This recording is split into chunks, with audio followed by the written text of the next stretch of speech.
Hello everyone, welcome back to our channel startuplanes.com. I am Moli Tandi and today's video is going to be Amul. तो आज के video में मैं नहीं बात करूंगी कि अमूल ने कैसे मोनोपोली हासिल करी, अमूल इंडस्ट्री में कैसे आया, अमूल की मार्केटिंग स्ट्रैटेजीज क्या थी या फिर अमूल में कितने लोगों ने इन्वेस्टमेंट किया है एंड अमूल का फ्यूचर क्या होगा. But in today's video I would be talking about Amul ने लॉकडाउन में क्या किया. लॉकडाउन में ऐसी कौन सी चीज़ें अमूल ने करी जिससे अमूल को सफलता मिली. अब आप ये सोच रहे होंगे कि पूरी दुनिया को, नॉट ओनली इंडिया, पूरी दुनिया को इतना बड़ा लॉस हुआ है लॉकडाउन के दौरान, बट व्हाई नॉट अमूल. सो इसके लिए आपको पूरी वीडियो देखनी पड़ेगी. तो इस वीडियो को एंड तक देखिए ये जानने के लिए अमूल ने ऐसी कौन सी चीज़ें करी इस अनसर्टेन पैंडेमिक में जिससे उसे सफलता मिली. आप भी ऐसी चीज़ें अपने स्टार्टअप में, अपने कंपनीज में कर सकते हैं जब कभी भी ऐसे आके problems. So let's get started.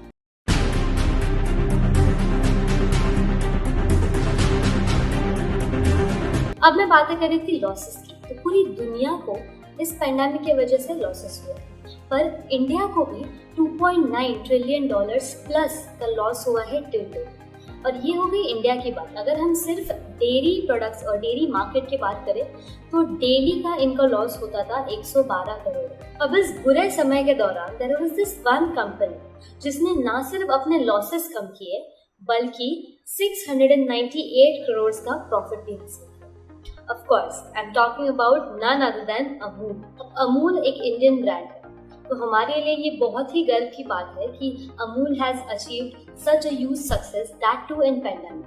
पर सवाल ये उठता है कि अमूल ने किया कैसे, क्योंकि पैंडेमिक के दौरान मिल्क कंजम्पशन जो था वो 25% से गिर गया था विद इन अ मंथ, क्योंकि सारी ईटरीज जो स्टोर्स होते हैं वो बंद थे. यही नहीं, लॉकडाउन की वजह से जो सप्लाई चेन थी वो भी डिस्टर्ब थी, क्योंकि ना काम करने के लिए लोग थे, ना ट्रांसपोर्ट चालू था और ना कोई स्टोर्स खुले थे.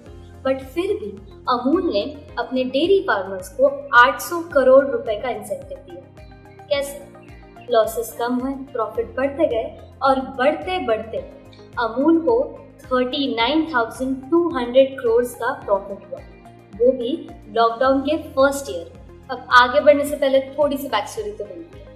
तो अगर आप सबको पता हो तो अमूल की शुरुआत गुजरात के एक छोटे से गांव से हुई.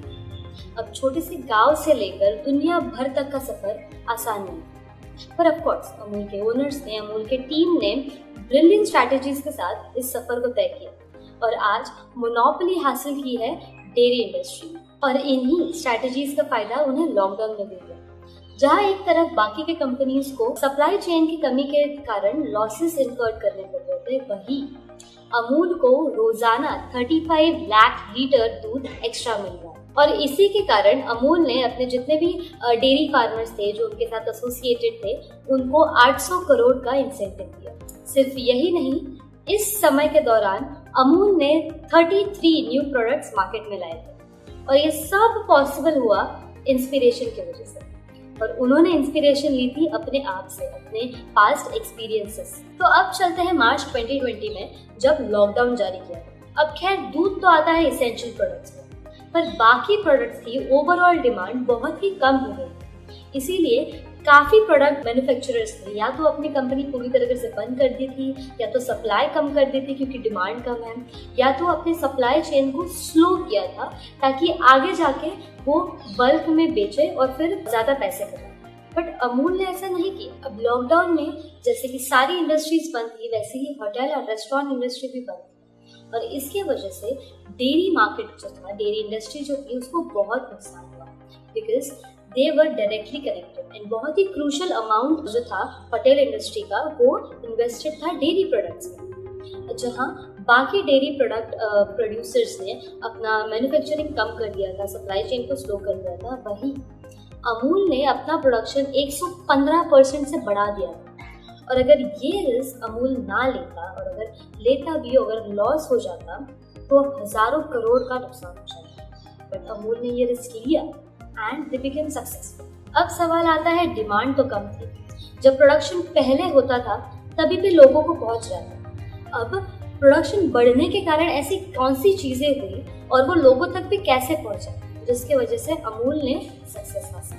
अगर आपको पता हो तो कोई भी कंपनी, कोई भी ब्रांड एक बार सक्सेसफुल हो जाती है तो ऐसी कुछ चीज़ें हैं जिनके बारे में वो सोचना ऑलमोस्ट बंद कर देती है। उसमें से एक चीज़ है कंज्यूमर बिहेवियर।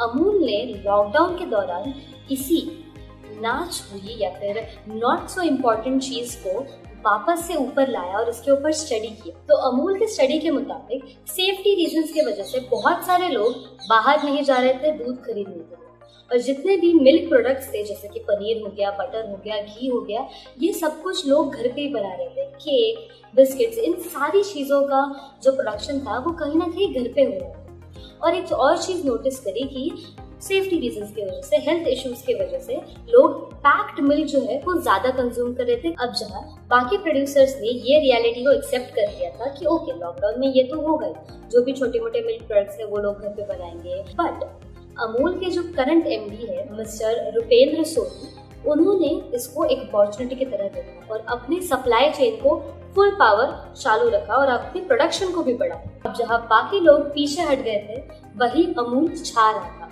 क्योंकि अमूल के इस अंदाज ने मार्केट में अमूल को मोनोपोली वापस हासिल करा। अब रेस्टोरेंट्स और बाकी होटल इंडस्ट्री बंद होने के बावजूद चीज़ जो था उसकी डिमांड 80% से बढ़ गई, पनीर की 40% से और मिल्क मेड की 100% से बढ़ गई थी डिमांड। अब जहाँ बाकियों ने ये जो होटल इंडस्ट्री थी, ये जो बंद पड़ गई थी, इसे एक लॉस की तरह देखा, वीकनेस की तरह देखा, वही अमूल ने इस चीज़ को अपॉर्चुनिटी की तरह देखा कि अगर लोग बाहर जाके केक नहीं खरीद रहे हैं, अगर लोग बाहर जाके मिठाइयाँ नहीं खरीद रहे हैं, तो लोग घर पे बनाएंगे।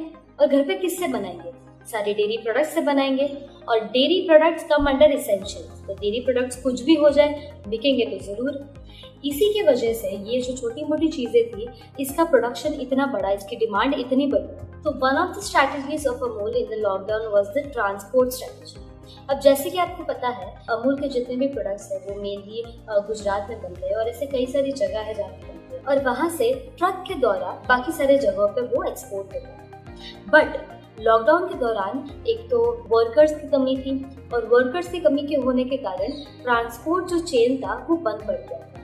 इसीलिए अमूल ने इंडियन रेलवेज, जो कि चल रही थी लॉकडाउन में भी, उसे अपना ट्रांसपोर्ट का माध्यम बनाया। So let me tell you, lockdown के दौरान जितने भी डेयरी प्रोडक्ट्स आपके घर पे आए थे वो ट्रक से नहीं बल्कि ट्रेन से आए। लॉकडाउन में अमूल का जो कम्युनिकेशन था वो भी कहीं ना कहीं डगमगा गया, क्योंकि अमूल के जितने भी डेयरी फार्मर्स थे वो इंडिया के कोने कोने में बसे थे, और उनके साथ कांटेक्ट करना, उनके साथ डेली कम्युनिकेशन मेंटेन करना अमूल के लिए बहुत ही मुश्किल हो गया था। अब ये जो कम्युनिकेशन है वो रोज़ाना ज़िंदगी में भी किसी आम आदमी को करना मुश्किल हो जाता है, लॉकडाउन में तो दिक्कत हो गई। और इस दुविधा से बाहर निकलने के लिए अमूल को अपनी 2009 की पार्टनरशिप, जो उन्होंने IBM, एक सॉफ्टवेयर कंपनी है, उससे की थी, वो काम आई।